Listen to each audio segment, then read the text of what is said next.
حضرت عمر کا زمانہ ہے، مسجد میں عورتیں بھی نماز پڑھنے آتی ہیں اور مرد بھی نماز پڑھنے آتے ہیں۔ ایک خوبصورت عورت کا راستہ ایک نوجوان لڑکا روکتا ہے۔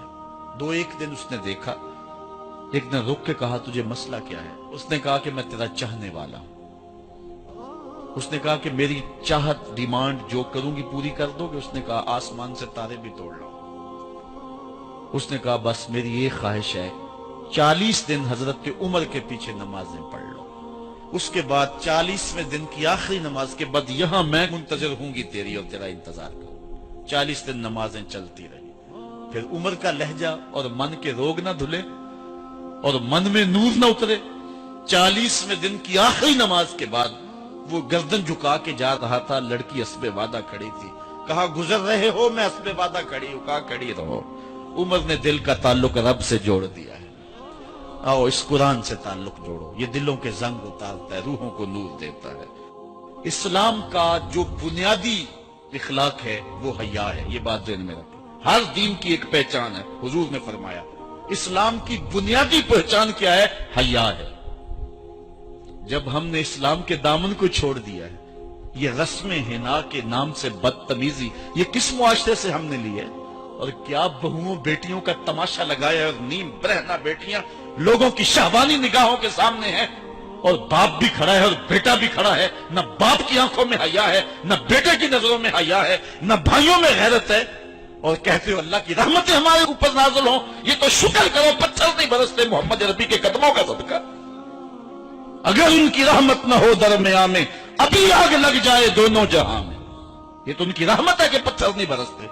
پچھلی قوموں نے ایک ایک جرم کیا، کسی کے اوپر پتھر برسے، کسی کے اوپر خون برسا، کسی کے اوپر ایسا زلزلہ آیا کہ نیچے والی جگہ اوپر اور اوپر والی بستیاں نیچے۔ لیکن اس امت پر ایسا نہیں ہوگا۔ اور اللہ نے فرمایا ما کان اللہ لیعذبہم وانت فیہم، محبوب تیری وجہ سے میں عذاب نہیں اتارا ورنہ پیس کے رکھ۔ سر سے لے کر پاؤں تک ہم اسلام میں آ جائیں، چھوڑیں آدھا تیتر آدھا بٹیر، جہاں جی چاہا اسلام کے دامن میں آگے اور جہاں جی چاہا ادھر چلے گئے۔ مسجد میں بھی چندہ دیا اور ہوٹل میں بھی شراب پی، رب بھی خوش رہے شیطان بھی راضی رہے، ایسا نہیں ہوگا۔ رب کہتے نہیں کہ میرے ہو تو پھر میرے ہی ہو۔ کوئی بھی غیرت مند محبوب نہیں جو ہے تسلیم کرتا کہ میرا محب کسی اور کی طرف نظر اٹھا کے بھی دیکھے۔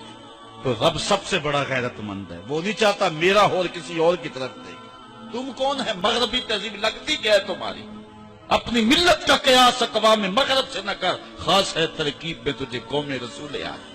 تم غیروں کی نقالیاں کرتے پھرتے ہو، تمہارے سامنے سیدہ عائشہ کی سیرت موجود نہیں ہے؟ تم مغرب کی ٹینوں بننے کی کوشش کرتی ہے میری بیٹی، تیرے سامنے محمد کی بیٹی فاطمہ کا نقشہ نہیں ہے؟ کدھر بھاگ رہی ہے؟ یہ بال کھول کے بازار میں کون جا رہا ہے؟ یہ نیم برہنہ کون جا رہا ہے؟ دیکھ محمد عربی تجھے کیا آواز دے رہے، ان کا لہجہ کیا، اس کو سن اور زندگی کو اس کی مطابقت میں گزار۔ اصل ہمارے دل زنگ آلود ہو گئے، اس دنیا کے اس ماحول نے ہمیں اس طرح کر دیا ہے کہ آج ہمیں سمجھ نہیں آ رہی کہ ہم کدھر جائیں۔ اور ایک اور حدیث میں حضور نے دلوں کا اور من کا میل اتارنے کے 2 نسخے بیان کیے۔ ایک کثرت کے ساتھ موت کو یاد کرنا، کثرت کے ساتھ موت کا تذکرہ، اور دوسرا کثرت کے ساتھ جو ہے وہ تلاوت کلام مجید۔ اصل 10-15 سالوں سے ہمارے ساتھ جو کچھ ہوا ہے، آج اگر کوئی تذکرہ موت کرے، کوئی آخرت کی یاد دلائے، کوئی عمل کی بات کرے، وہ کہتے ہیں یہ تو ویسے خوش کیسے کیا پتا، قبر کا مذاق اڑا ہے۔ اللہ اکبر، قبر دا خوف دے دے کے لوکی مینوں ڈرا دے۔ میں کہتا ہوں لوگ ہے کون ڈرانے والے؟ منکر نکیر کا پتہ آمنہ کے لال نے دیا ہے۔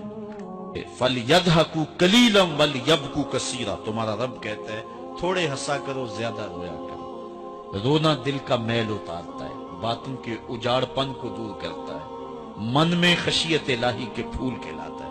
اور حدیث میں آتا ہے وہ آنکھ خوف خدا کی وجہ سے روئی اور ایک بال کی جڑ بھی بھیگ گئی، کل قیامت کے دن وہ بال جہنم میں نہیں جانے دے گا۔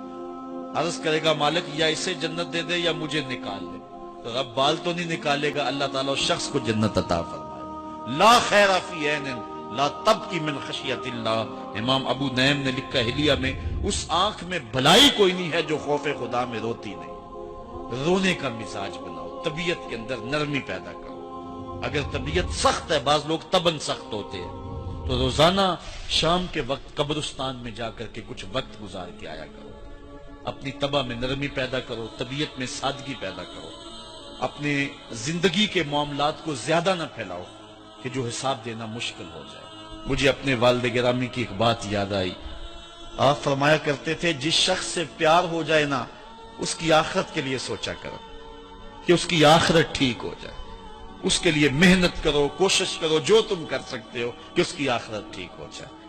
ہاں، ہر بندہ چاہتا تو یہ ہے کہ میری زندگی آسودہ ہو، آسودہ ضرور بناؤ زندگی کو، لیکن خیال رکھو کہ اس دنیا کی زندگی کی آسودگی سے آخرت کی آسودگی جو ہے وہ زیادہ عزیز ہے۔ یہ 4 دن کی زندگی ختم ہو جانی، تھوڑی ہے، بالکل سانسوں کی گنتی ہے اور ختم ہو جانے والی ہے، اور وہ زندگی نہ ختم ہونے والی۔